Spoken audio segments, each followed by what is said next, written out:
favorite grasslands PR team. We're back this week with another reason why these overlooked and underappreciated ecosystems are objectively the best biome. I'm Rachel. I'm Nicole. I'm Allan. And this is my week to tell you about something. This is a topic that I've spent a lot of time with this week, and I'm very excited to share it with you. I predict that this episode will bring you joy and will warm your heart. Oh, Yeah. those are two really good things. Yeah. So for this episode, we are going to take a trip abroad. Oh. We are going to head to northwestern South America. That's 3 directions. Northwestern South America. And then from there, Sorry, it just hit me when you said it out loud again. And from there, we are going to go up into the Andes. Northwestern South. Oh. Yeah, In north. elevation. Even up is north. Yeah. Okay. So what I'm going to tell you about today is the Páramo. And this is something we mentioned on That's the podcast. not anything we guessed. Sorry. Oh, okay. Yeah. No. Well, this is something we talked about on the podcast before. I specifically mentioned it in the soil episode. And we'll be talking about it again for that reason. You're looking at each other like you are confused. Rachel made a weird face. I'm sorry. That's okay. She does that sometimes. Calm down. How familiar are you with this ecosystem? Nope. Nope. Cool. All right. Well, let me tell you about it. Páramos are a tropical alpine grassland. They sit in the Andes above the timberline, okay, but below the snow line, obviously. There's nothing up there. So we're talking typically in the 3,000 to 5,000 meters altitude, okay, which is pretty high up there. That would be, because I can see processing that because we're in America, that is 9,800 to 16,000 feet elevation. Okay, so Wow. so pretty far up there in freedom units. And they span across several countries up there: Venezuela, Colombia, Ecuador, Peru, with a few outliers in Panama and Costa Rica. So that whole northwestern section of South America has all these high alpine grasslands. What exactly is what characterizes a Páramo is that definition varies a little bit because they are such a diverse habitat.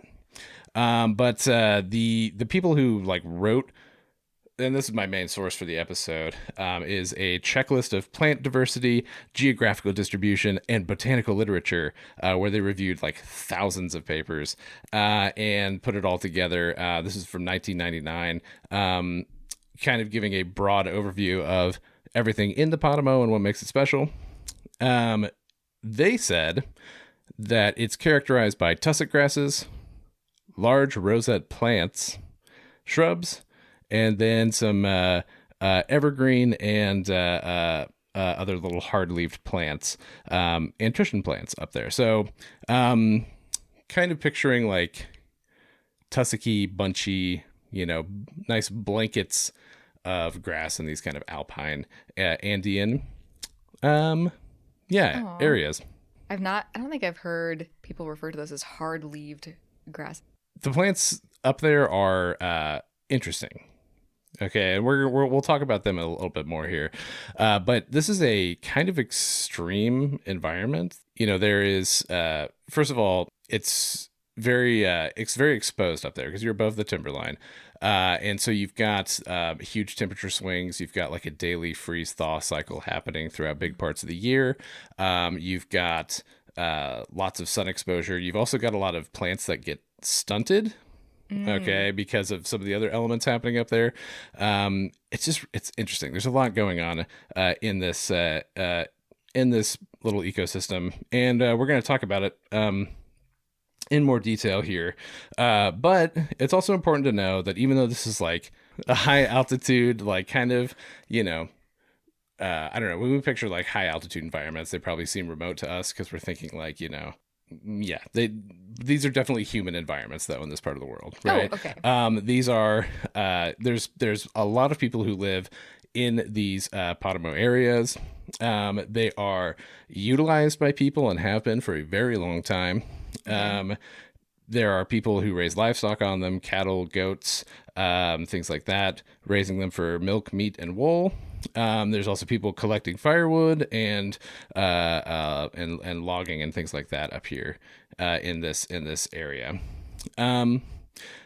Is this where like guanacos hang out and and that's I'm not sure specifically if guanacos are like. There's a lot. There's so many animals that live here. Yeah. So it's. But I'm not sure specifically about guanacos, but it is like that kind of area. Okay. Yeah. Yes. Like if you think. Like if you think about like where people would like raise livestock in like South America and I feel like you can picture it in your head because you've seen it before. But yes, this is that environment. Okay. So, all right. Why did we talk about this in the soil episode? Okay, let's touch on that real quick. Okay. Because I don't know, you guys, do you remember at all anything you learned about dirt? I remember learning things about dirt. I don't remember this ecosystem coming up at all. That's okay. I remember that dirt is organic stuff until it's not, and then it's the thing that it used to be in the levels when you cross section the earth. That's right. And there's a lot of little tiny guys in there. There's a lot of little tiny guys in there. And that there's hundreds of thousands of millions of types of dirt on the planet. So many types of dirt. Yes. Some of them very unique. Okay, very unusual. That is part of what's going on in the Páramo because you're right. Of those many types of dirt, we split them into 12 different orders. One of them was called andosols. Oh. Ando coming from the Japanese word for black.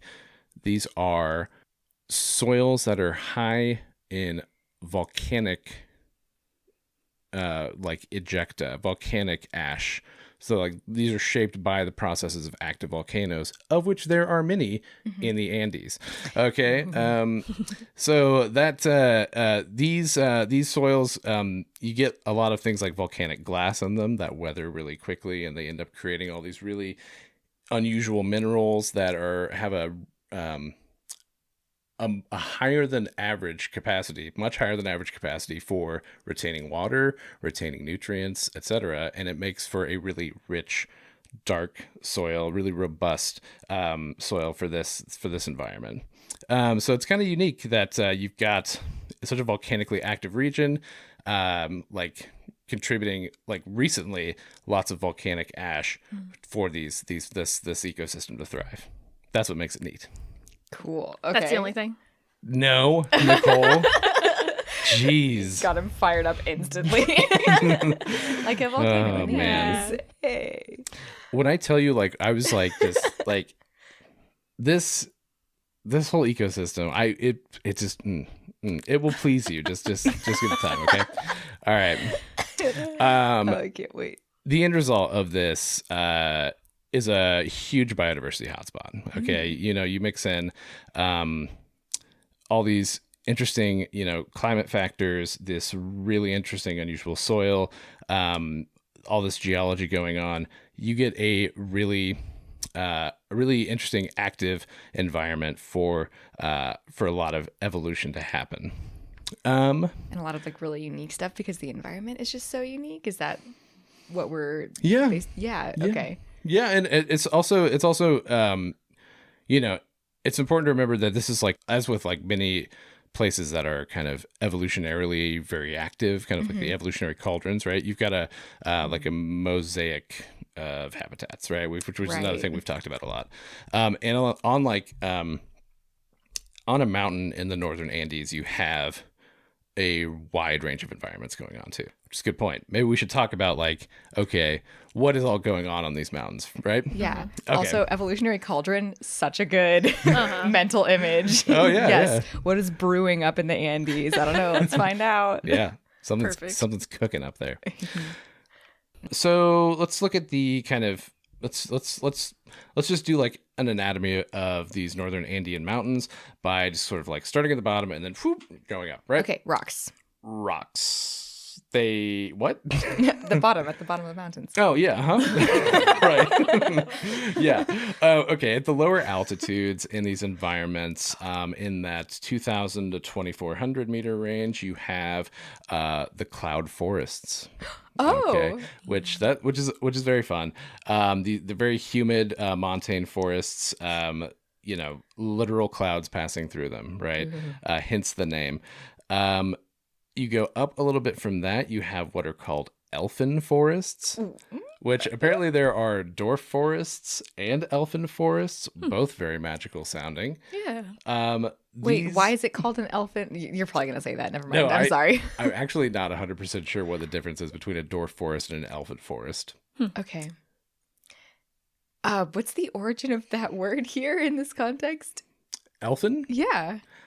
I mean, great question. I'm assuming it has to do with elves. No, because like dwarf doesn't mean No, but then I know. understand I from know. the elfin ones. Like, why is that's where my brain goes. yeah. No, is that like? I think it's because there is like yeah, I generally like don't know like the actual etymology of what the word is here, but it like I think we're talking like the the fact that it's like everything is stunted and tiny and short. Like, cause I think that's where they come in with like this, like, that's what I think like the elves. Yeah, Yeah. Right. Yes. Hidden people. Like Because in other parts guys. of like, we're not talking about like, like Lord of the Rings elves here. I think we're talking about like what a lot of the world, considers an elf and like it's like a little mythology, but right? it's still a mythology, and that's really cute. Yeah. Do you guys remember like when wasn't it recently like never mind. Okay.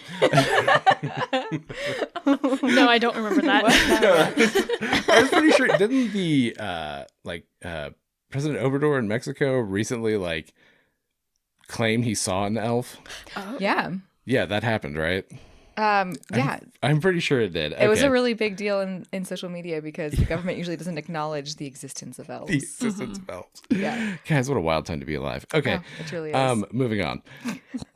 The elfin forests have trees that are stunted in their growth by a number of things. Either the poorer soils, wind, obviously very intense, a big factor. These trees aren't getting super, super tall. They're typically getting stronger, okay, and like more squat because the wind is intense. This, on these mountainsides, and also the fog ends up stunting them. Really? Why? Because there's such like a consistent blockage of sunlight from the amount of fog and clouds that it actually ends up stunting these trees. Fascinating. Yeah, it's interesting. Both of these forests, though, the cloud forests and these elfin forests, have this. They've also got these like really nice understories to them. Okay, so really scrubby, robust little understories. Okay, Cute. We go up from there. There's like three, like in this layer cake that is the Andean mountain, there's like the next three layers are Páramo, and they go from starting with the sub Páramo. That is at like the 2,800 to 3,500 altitude. This is kind of a transition zone, right? From all these forest environments low to the grassier environments up top. So you get this kind of a neat ecotone, right? This part is also called like the Páramo forest, the Páramo thicket, the Bosque Achaparrado, or a subpáramo chaparral, because there's like it's very shrubby. There's lots of shrubs. You actually, there's a lot of, there's a huge diversity of tropical plants here that are actually, that end up, as houseplants here. Things like Schefflera, and Oreopanax, things like that. My mother-in-law has what? I don't know those plants. My mother-in-law has a Schefflera plant that she's kept alive for like 40 years. That sounds familiar. Yeah. They're just like, they're like, just imagine like you're like a classic tropical house plant. Like that's the kind of thing that's growing here. Yes. And this is actually one of the more diverse layers too. Just because, you've got that transition zone, right? Yeah. So you get a lot of factors going on there. We go up from there, and the middle layer of that layer cake is called just called the grass Paramo. Okay. So this is where the grasses dominate in this environment. They are typically tussock and bunch grasses. So very thick, very blankety. Very good grasses. Very good grasses. And there's a good mix of short and tall grass species here, and also a really high proportion of dead and living grasses together. It gives it this particular color of like this like olivey brown that's distinctive of this area. Interesting. Why would there be so much dead grass? Are there no fires? That's the first thing I'm thinking of, but like, we'll talk about that in a little bit. Okay, prediction, there are no fires in the 80s. Well, I mean, yeah, so like, I mean, well, think about like too many clouds. This is a very wet, a very humid environment. Yeah. Okay, so the natural fire regime of it is pretty, like pretty spaced out. Okay. Yeah. You'd have to have either volcanic eruptions starting those fires, or lightning strikes, which happen to be in the dry season and are enough to create, because there's so much water being retained and everything in this environment, so much moisture, you'd have to really have the right conditions for natural fires to start. But there have been anthropogenic fires in this area for a very long time. Okay. But so we'll talk a little bit more about how that is affecting things a little later. You've also got shrubs and rosette plants here, which can be giant, and you've also got just like a whole nice little rainbow of wildflowers in this area too. It's just a really pretty little grassland up there, high altitude grassland. How giant is giant when you say the rosettes can be giant? Dude, I'm going to tell you in a minute. Oh, okay? wow. You just wait. Okay. Just wait. We're gonna... I know. Hey, we're unfolding this like a rosette plant with its layers. We should trust the process and just go with you on this journey. Yeah. I'm sorry. Yes. Although feel free to yell questions at me. Oh, yeah. Don't worry. We will. So how long? No, I'm gonna keep going. Lastly, you've got the super Páramo. What? Okay. Super just being above in this, like, I know, not like fun. Like, it's not like that's super powerful. But this is actually like a really narrow zone, really high up. And this is actually sort of the transitional zone between the grass Páramo and the, like, what's above, like, the snow zone, right? Where there's just like nothing, like where vegetation stops, right? Okay. And so this is tends to be like really sparse. This is like more of a really sparse tundra kind of environment. You've got ball forming mosses, you've got lichens, you've got clumped and scattered plants in this region, and you've got poorer, sandier soils too, because you're up at the top of a mountain. And you got this. Oh, sorry. I was just trying, like, my brain was like, why is there sand on top of the mountain? But that's stupid. It's like erosion or something. Okay, cool. It is. Anyway. No, that's not stupid. That's exactly, it's weathering. Yeah, Okay, yeah. That's mountains become sand. Oh my God. Yeah, that's true. And it's like exposed, like there's no plants to protect the mountain from becoming sand up there. Okay, interesting. Exactly. Yep. Geology. Yep. And then you've got the snow zone. By the way, that's okay. There's a term for this: the Nivel Belt. Nivel, like snow, like Nevada or like Nieva, right? Interesting. The Nivel Belt. That's what they call the snow line. I don't like the word nivel. Sounds like navel. It does. It's only one letter different. Nipple. Yeah. Isn't it more of a hat if it's on the top of the mountain? Instead of There's a lot of problems with this nomenclature. That's a good point. Yeah, the snow hat of the mountain would be that's what we'll call it for the our Nivel purposes. hat. The Nivel hat. They call it some like That's the proper term, Nicole. I mean, technically it's not. You know what? This is good. This is good. This is what happens when we stay up till 3 a.m. All right. Only 2 of us did that. Okay. Yeah. That's true. The 2 of us. Nicole's clear. Nicole's in the clear. Okay. And then also, obviously, amidst all that sort of like layer cake, you've got other things. You've got these large rocky outcroppings, you've got montane lakes and streams, and you've got alpine bogs. So you have a complex mosaic of things happening, right? Okay. Yes. So let's talk about just by the numbers in terms of like, okay, yes, it's a diversity hotspot. It's a very diverse environment. How diverse is it? There are so my source for this episode, that checklist identifies 130 families and 1,298 species of non-vascular plant. Oh. 465 species of lichens, 544 species of mosses, and 3,399 species of vascular plant. Jeez. There's over 4,000 species of plants in the Páramo, and a very high rate of endemism. 60% of those plants are not found anywhere else. God, that's cool. It's cool, right? It's really neat. So this is a very special place, right? Animals.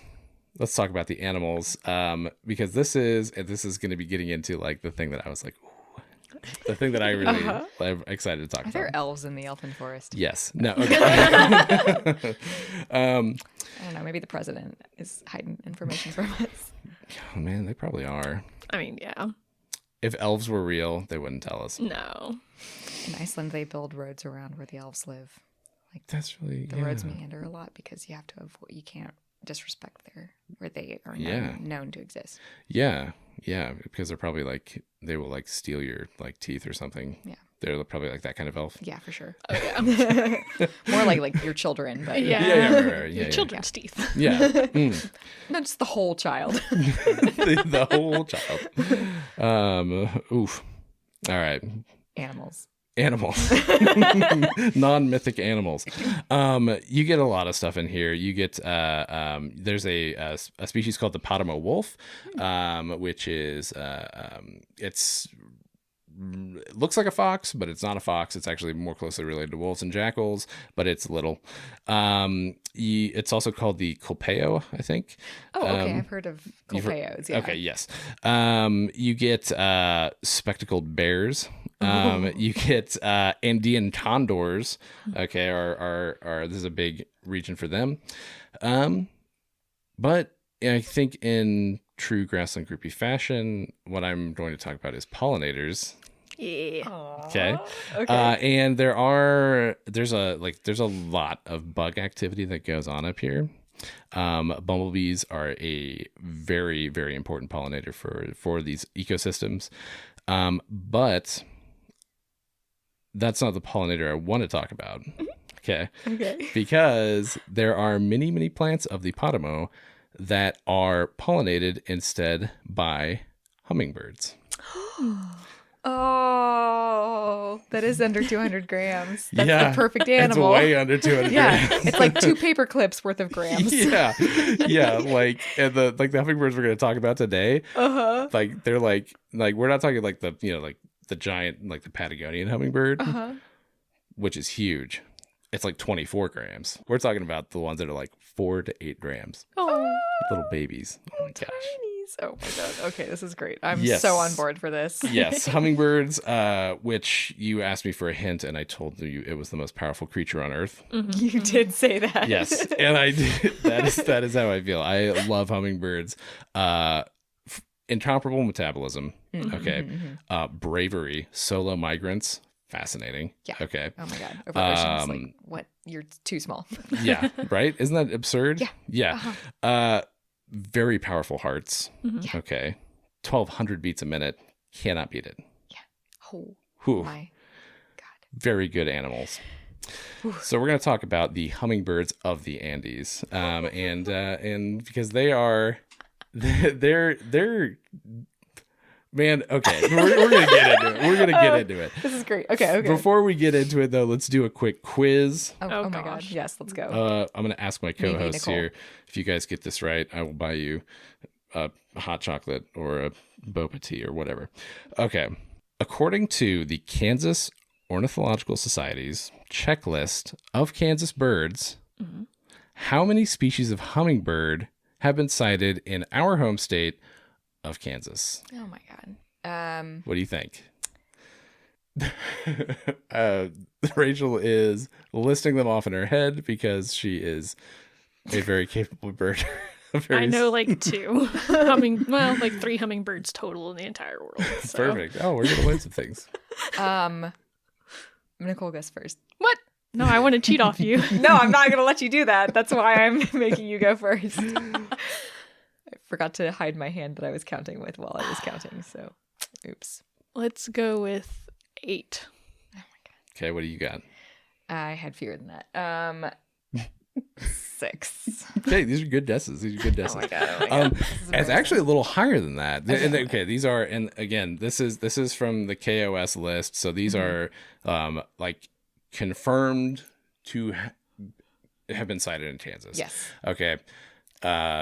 Obviously, some of those could just be extremely incidental. Like we have, my God, like the KOS list has flamingo on it. So, yes. Yeah. Okay. If it So just got blown into Kansas once in its entire existence, Yes, it's on the list. what was the one they added? What, like brown booby recently, which is like Yeah.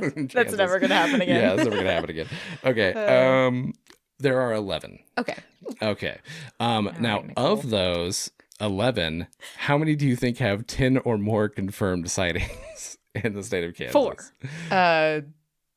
5. Yeah, it's 6. So very That's close. the number Very close. that I originally guessed. Now, okay, the 6 that we do get are the ruby-throated hummingbird, the black-chinned hummingbird, Anna's, the rufous hummingbird, which I also love. I've held a mummified one in my hand. I felt a live one in my hand. What?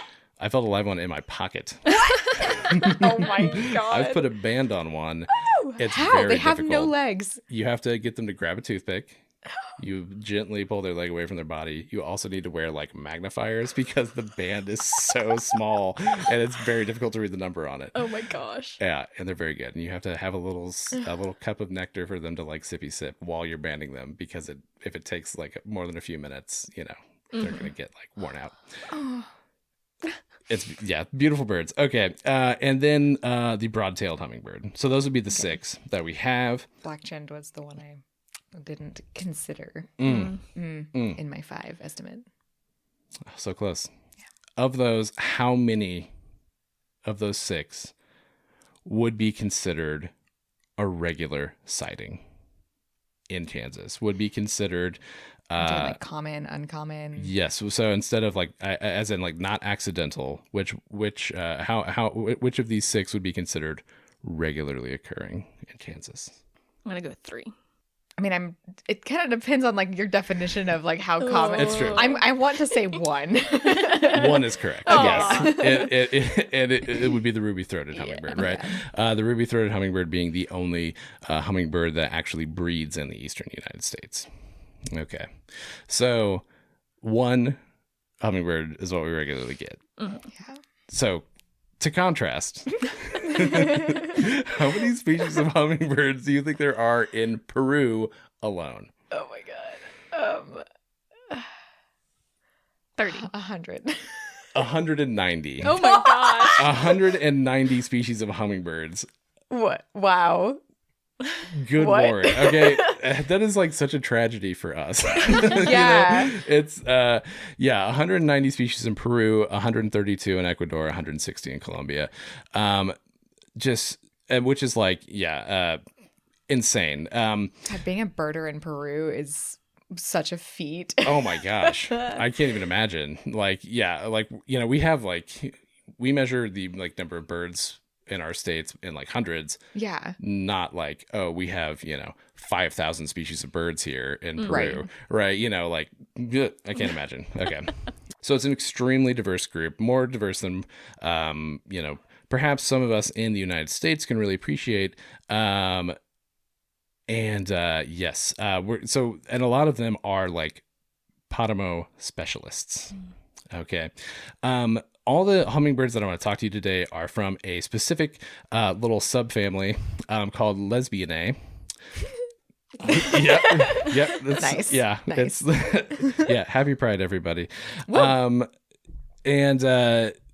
This something that I need to talk about before we get into this is what on earth is going on with hummingbird names. Oh, yeah, please. Because I don't know. I think what I've arrived at is that hummingbirds just have some strange effect on the human heart to where we give them really absurd names. They don't sound like bird names, a lot of them. Like our hummingbirds are all like blah, blah, blah hummingbird. Yeah. And yeah, you can hear some random name and you're like, is that a spell or? Yeah, exactly. Oh no, 100%. To give you, first of all, the subfamilies, hummingbirds being in Trochilidae. Okay, the subfamilies, there are many. They have a Latin name and then they have like a common name. Let me tell you what are the subfamilies of hummingbirds. Oh my god.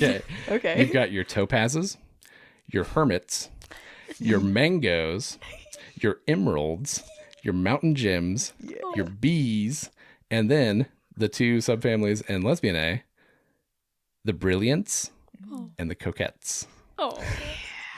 Good stuff. Good. It's so good. It's so good. It's like a lineup of acts. Yes. Outstanding stuff. And some of these names are insane. Give us your favorites. I don't think I won't. Okay, here's some honorable mentions of my favorites. The gorgeted sun angel. Ooh, that's good. Beautiful bird. The Tolima blossom crown. Oh. It's painting a picture. Yeah, right. Of like an ethereal magical creature just flitting about. Yeah. These are fae creatures. They are 100%. The glittering star frontlet. Good God. That is a star frontlet? Star frontlet, yeah. Oh my God. And the Viridian metal tail. Ooh, okay. So good. Okay. Compare like the names that we give these birds that I feel like does them justice compared with like brown-headed cowbird. You know what I mean? Like fish crow. Yeah. Right? I think when we all call for bird names for birds, that this is what we have in mind. Yes. Like get rid of Swainson's thrush, call it what it is. Give it something way better. A verdant glimmer beak. That's not even that good. That's still way better. It's still way better. All right. So let's talk about some of the specific ones that you would be Páramo specialists here. I've got I'm going to talk about two hummingbirds and then like an entire genus of them, which are so good. Okay. This is the best. And let me tell you, like, if you need a mood booster, like if you just need some serotonin, just just look at a bunch of pictures of hummingbirds. They're simultaneously so beautiful and so dumb. Like just what they're like, they like just so squat and like their proportions are weird and oh man, okay, just I recommend. Okay, the first hummingbird that I want to talk about is called the blue-throated hill star. And this is actually a pretty new bird. What does that mean? It was recently described. I hate it when articles talk about like recently discovered hummingbird, like it just materialized. Recently described is what they mean. And this was recently described in 2018. Oh my God. Yeah, it's a pretty new bird, right? They have about 500 to 750 in their population. So isolated. They are and let me show you a picture of them first because good gosh, this is a good bird. Okay, Look at that. Look at that. Look at that little guy. Oh my God, wake up, new bird. Look at that. Look at it. Look at It's that so gorget. pretty. Look at that beautiful, like, clean line across the throat. Oh, it's so good. I love the bright white belly. Yeah, with the black streak down the middle, or is that a foot? No, that is a streak. Yeah. Oh my God. Yeah, that's like really, really good contrast. Yeah. Really nice. Fantastic. I'm inspired. That leg is a nice, good long leg. I feel like that's a leg you could band. Yes. Yeah, for sure. And okay, so something that's an interesting point because a lot of these Páramo hummingbirds, they don't behave quite in the way that we would expect a hummingbird. Like, when we see hummingbirds, we typically see them almost constantly on the wing, visiting feeders, even while feeding, just always a buzz. It's more common to see a lot of these Paramo species of hummingbird perching and like hanging out and clinging to things. Partially because they live in a high altitude, wind whipped environment. Okay. And they weigh 4 grams. so yeah. They probably do have like a little bit, They're more leggy. Guess they have to be. Yeah. Oh my God, that's really cute. The blue-throated hill star, the reason I wanted to talk about it also is because it ties into the fire regime issue. Oh. Okay, because no. because there have been anthropogenic fires in the Páramo for a very long time. Okay, like the charcoal records and everything indicate that, like tens of thousands of years, right? But because it is a great place to raise livestock, those kinds of fires are happening more frequently. Burning is happening more regularly. And I feel like this is not always the case, or we tend to see the opposite trend, I think, with a lot of grasslands, to where they've suppressed the fire regime to a point that, encroachment has happened, succession is happening, and the grassland's going away. Yeah. This is the opposite, where they are, if anything, overburning it. Okay, because they try to clear out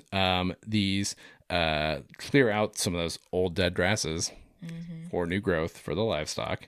But a lot of those plants up there, they really don't recover as quickly. So you end up losing some of that diversity over time. It ends up getting dominated by a few grasses as opposed to all these other thousands of plants, right? But it's okay. Okay, this is something like that's obviously they're aware of and working to solve as a conservation issue. But yeah, so the current in a lot of these places, the current level of burning is probably a bit too high. Not everywhere necessarily, but so that is a potential issue for the blue-throated hill star, because a lot of these hummingbirds tend to be pretty specific in terms of their plant relationships. Okay, and also with their habitat. They can be really, really specific with their habitat. Another one I want to talk about that is a good example of this in terms of being specific is also one that is critically endangered. Great bird, the black-breasted puffleg. Show us the leg. Yes, I need to describe to you what this bird looks like before I show it to you. I want you to imagine. All right, I want you to imagine like a suit, imagine somebody wearing a suit of just beautiful black, green, emerald, just gorgeous, elegant, and then imagine that they've put on the largest, fuzziest white boots to pair with that. And then you get this guy. Oh, isn't he handsome? Very good. He's so handsome. Yeah, good puff leg. Oh the black-breasted puff leg is a critically endangered hummingbird, and they are currently found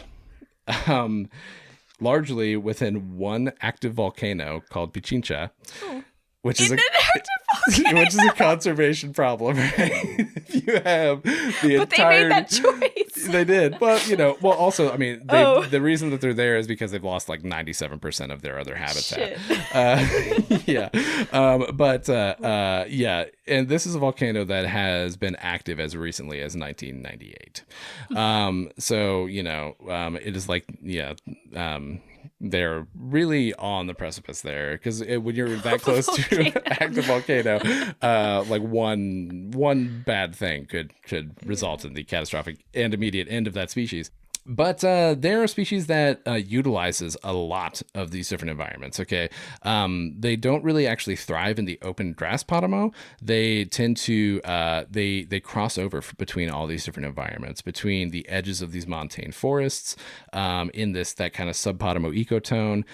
They like these like little border areas, right, where they're not too exposed, but not too caught up in the woods, like bluebirds. Yeah, they like rely on that like marginal habitat, right? I really like this bird. Yeah, they're really good. They are also kind of competing with another bird as a possible reason, another possible source of pressure on them, the gorgeted sun angel that we mentioned earlier, which is larger and prefers the same kinds of plants. They kind of butt heads a little bit. Hummingbirds can be so cutthroat. They can. And even though these birds are like generalists in terms of what they feed on, they do have like their preferences. So there was one study that looked at this, looked at habitat use by these black-breasted pufflegs, and saw that even though that they were visiting 21 different species, 89% of the time they were only visiting 2. So they're really, really attached to certain kinds of plants. 21 doesn't even seem like that many plants to begin with either, like considering how diverse some of these areas are. Right? Exactly. Yeah. Considering there are thousands of potential options. Yeah. 21 food plants and then 2 specifically. And the paper also mentions that they are like only observed in the most pristine habitats. Like, so this is a very like, this is like a very like a fickle bird. She has standards. And that's okay. Yeah. That's okay. Yeah, with pants like that, she can have anything she wants. Okay. That's right. So, yes. So that is estimated to be 250 of them, all mostly living on a single volcano. One earth fire away from disaster. But they persist nonetheless. Another this That's kind of all? What's that? That's all? We're done with them? We're moving on? What else do you want to say? I'm sorry. I wanted to know more. What do you want to know? I know you're attached to this bird now. I feel bad. What do you want to know? What? What's their favorite plant? Their favorite plant. Okay, good. It's a Maclinia rupestris, which is like a little shrubby thing. So this is this is a lot of these plants. They're little shrubby things. So this is again, they kind of dart out into between on these forest borders for those plants that largely grow in the more open spaces. That will bring me though to a point about a lot of these hummingbirds, which is the way they move. Okay, that's a good point. We should touch on that because these are not long-distance migrants, right? These are not like rufous hummingbirds that are going from Alaska to Mexico. Okay, like they're not long-distance migrants. Oh, okay. They are these hummingbirds are typically found in the Páramo year-round. Oh. Okay.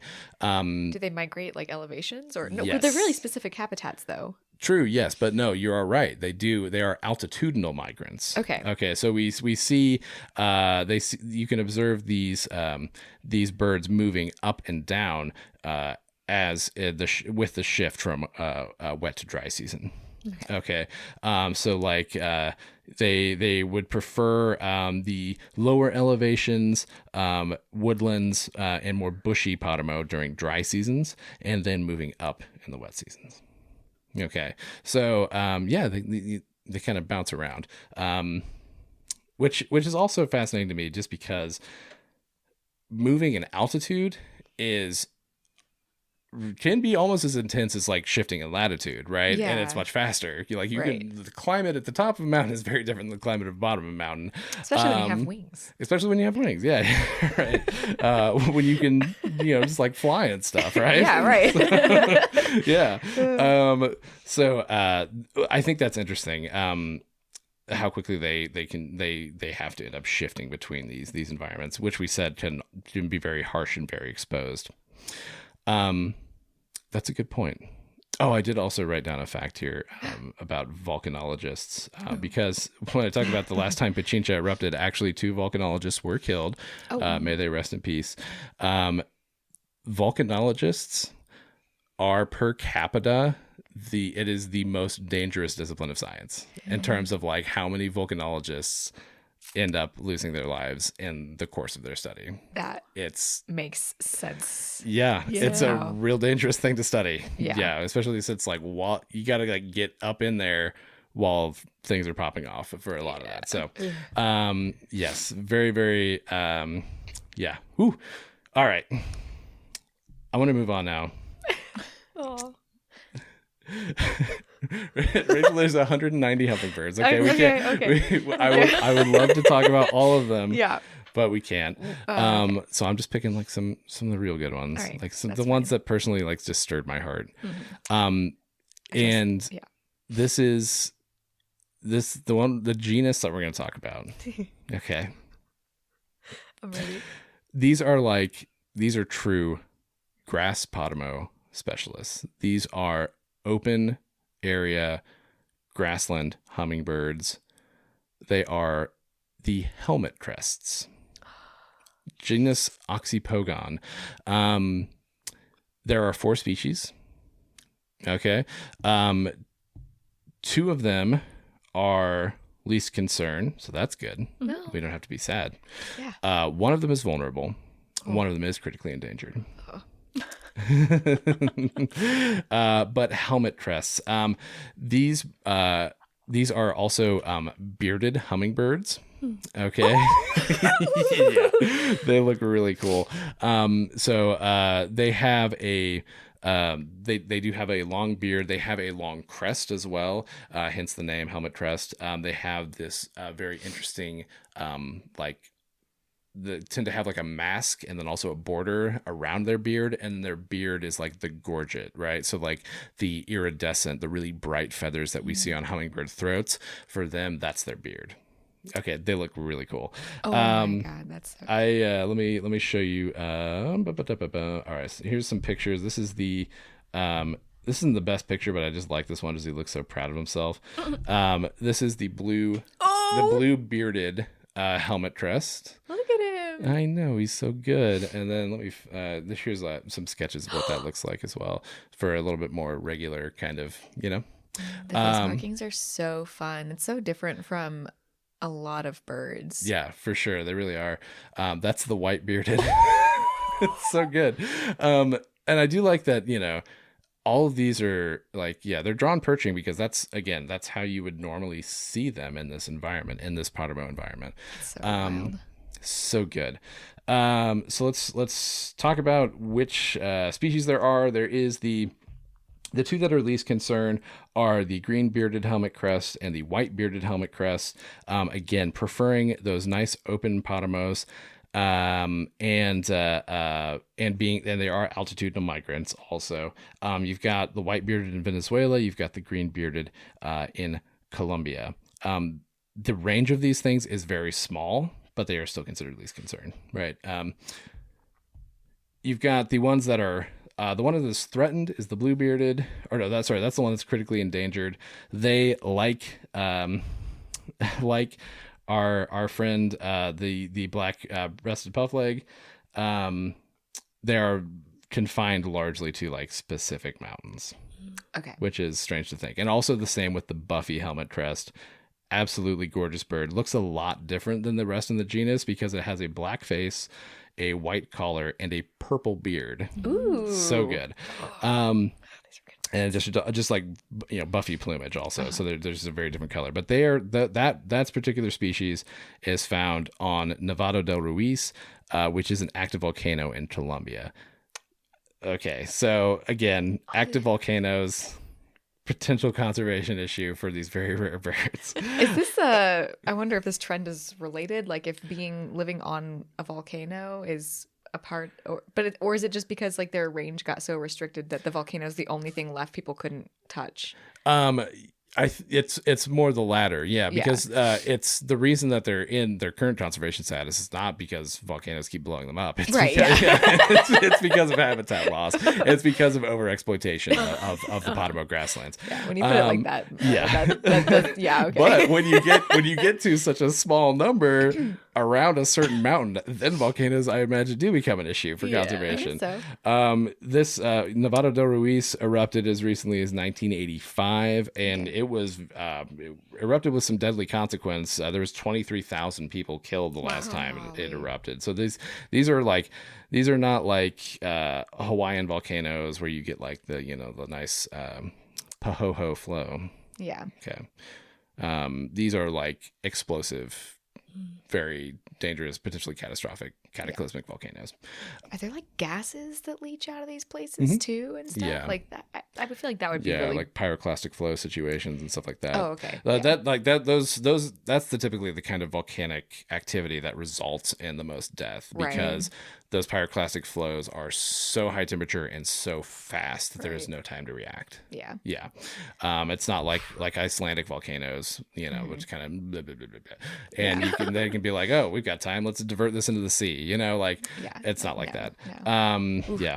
Volcanoes be different. Little buddies. Oh, buddies. Okay. But the main reason that I want to talk specifically about this genus is because of their close connection to the flowering plant, the giant rosette plant in genus Espeletia, which is in many ways like the symbolic plant of the Páramo. Like everything that makes the Páramo special like revolves in large part around this plant. And these hummingbirds are very closely tied to it. Okay. And when I say very closely tied, I mean it is their primary food source. Their breeding is very closely tied to specifically when this plant is flowering. They build their nests from the discarded petals and fibers of these plants and the down of these plants. Okay. Wait, is the down on their stems or from other their leaves? The leaves? Oh. Yeah. And so they're just very, very closely related to it. And they are a pollinator of this plant. So really, really, really good. Let's talk a little bit about genus Espeletia, because this like flagship plant of the Páramo. They are large succulent-leaved rosette shrubs. They are also called frailejones, or big monks. Okay, that's just it's a cool name. And they are really fascinating to me. You will see these helmet crest hummingbirds perching on them, and drinking from the flowers while perching. You will also see them perching on these rosette plants and like hawking and like sallying to get bugs. Okay. These plants are basically like a little ecosystem in themselves. The way that they function is because they, all of these dead leaves that fall off of it, these huge rosette leaves that fall off of it, accumulate around it and create like these microhabitats around the plant. That's so cool. Yes, it is really cool. There was an article in The Guardian where they interviewed a Colombian biologist, his name Mauricio Diaz Granados, and he talked about his experiences with these plants. He said that one plant in Venezuela that they studied had 130,000 insects and spiders living in it. 130,000 individual or individual, which is so like there's a lot. These big plants have a lot going on, and they can also they're not just habitats for bugs and hummingbirds and things like that, but also frogs, and they shelter a lot of things. So they're a very key habitat plant. beyond that, they have a huge impact on the ecosystem at large, because they possess a highly permeable sponge-like trunk, okay, that captures water vapor from passing clouds. What the fuck? Right? They are literally like drinking clouds. It's Oh my god. it's really That's so it's fascinating. And these plants are so water efficient because they live in the grass Paramo where it's exposed. They have all these adaptations to help with water efficiency. They've got, insulated leaves, the succulent leaves, the leaves are insulated by these little silvery hairs to keep them warm, from freezing and thawing every day. That turns out that they're so water efficient that 90% of the water they take in, they put into the ground. Wow. What? Yeah. So they contribute a huge amount to the aquifer of the Páramo grasslands and actually contribute directly, like in a significant way, to the formation of alpine streams and lakes up there. Wow. That is so wild. Isn't it awesome? Like, it's really, really a cool plant. That botanist, Dr. Diaz-Granados, said that because of this plant, the Páramos are effectively a reliable water tower for millions of people. Because these, not only do you get drinking water for livestock and people from those alpine streams, but you also get things contributing. Those high altitude lakes and streams also help with hydropower as a good reliable source of that too. So wow. they're a keystone. They have a keystone effect, like not just on the animals in the area, but also on the people of the area. So it's a really cool plant. That's really, Wow. Very, very fun. And these helmet crests, it is very key to their existence. Those are just some of my some of the things that I found really, really beautiful, really fascinating about the Páramo. There are so many good hummingbirds. I feel like I could legitimately spend another week just looking at hummingbirds. It made me so happy. Maybe you should. Sounds like a great pastime. Should be. And this is also such a rich environment that I feel like this is definitely something that I'd be interested in revisiting in a future episode because there are so many more things to talk about. Like, it is just such a unique and such a rich place. What a natural wonder. Yeah. So that's a little introduction to the Páramo, and What in a really cool environment. Yeah. What was the common name of that plant, or is there a common name that? The frailejones. Frailejones. Yeah, it's genus Espeletia. Espeletia grandiflora, I believe, is specifically the big monk that they. That might be one of the coolest things we've learned on this podcast. I was blown away by this. I was just like, this is so neat. I'm still processing like how insane that is. God, it's like just hummingbirds living on it. They're drinking clouds. It's very magical. And like contributing to the water ecology in such a direct way. Yeah. Like turning clouds into groundwater. Yeah, that's wild. That is wild stuff. That That is so wild. Yeah. Where do these grassland hummingbirds build their nests? Are they, because I picture hummingbird nests being very tied to like limbs and branches and things like that. Typically the helmet crests they're actually finding, and a lot of the birds in this area, they're finding like rockier kind of outcroppings because they need to be, just because of the climatic factors, they need to be a little more sheltered than, because not just like the little, those little, like the tight little cup that we, just on a limb. It needs to be a little more safe from the elements. And like these hummingbirds, like they will hide, like, they will spend a lot of time like hiding under grass leaves and things like that just to avoid the intensity of the environment around them, which is very, again, it's a little antithetical to what we think of hummingbirds as doing. Yeah. We think of them as always moving, always getting that, their metabolism, feeding their metabolism. So it's a little different. Yeah, I was going to ask, like, do they have a slower metabolism than some other hummingbirds, or unclear? I didn't get too much into the physiology side of it, but that's a really compelling question, I'd have to look that up because I would imagine they have to be a little bit different in that regard in order to maintain that life history. Yeah. It's also interesting to picture a hummingbird not being like super bold. Yeah. And just like hiding under leaves and stuff. Yeah, really timid. Yeah. So cute.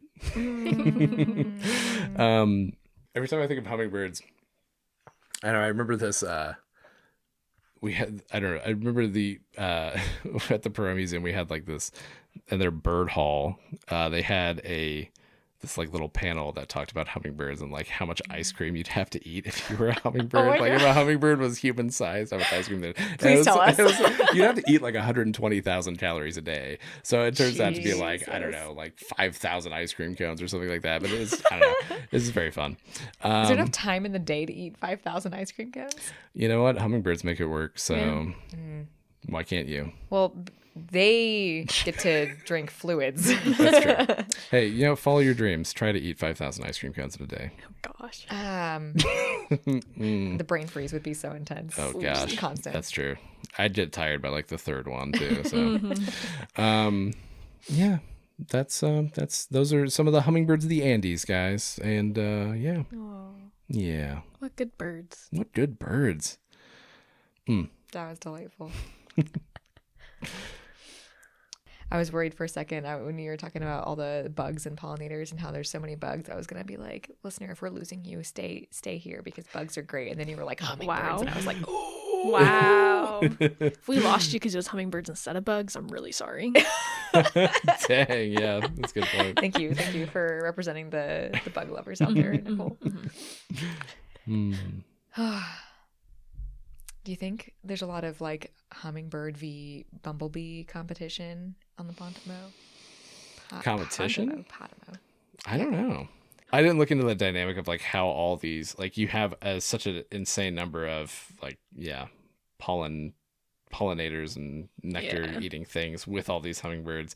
I'm just assuming that because the environment is so moist and there's so much water available that these plants must be putting out an insane amount of nectar. So yeah, I don't know. It's good stuff. Yeah, they're probably all finding their own niches. Yeah, they got to get along. That's a really good point. If there's this much pollinator activity going on, like there's so much incentive to just put all your resources into nectar rewards. Absolutely. Well, thank you, Allan, so much for sharing. That was absolutely delightful. Good stuff. Good birds. Good feelings. Good vibes. And thank you, listener. The Best Biome is produced by our nonprofit Grassland Groupies. You can find our episode show notes in the episode description, all of our good social media, all that good stuff. Make sure to send us some fan mail, some hate mail, episode suggestions, all that good stuff. Facebook, Twitter, email, whatever you prefer. And we will catch you again in 2 weeks. Farewell.